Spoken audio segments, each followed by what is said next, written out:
Salam, xoş gördük hər birinizi. Bu həftənin seçilən sualı qısaldılmış iş vaxtı nədir olub? Cavabı təqdim edirik.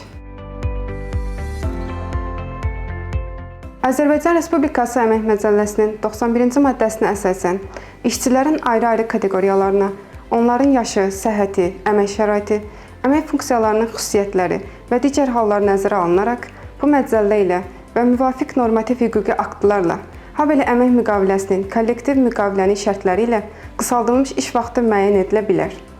Qısaldılmış iş vaxtının müddəti həftə ərzində 16 yaşınadək işçilər üçün 24 saatdan, 16 yaşdan 18 yaşadək işçilər və orqanizm funksiyalarının 61% pozulmasına görə əlilliyi müəyyən edilmiş işçilər üçün, həmçinin hamilə və yaş yarımadək uşağı olan qadınlar və 3 yaşınadək uşağını tək başına böyüdən valideynlər üçün 36 saatdan artıq olmamalıdır.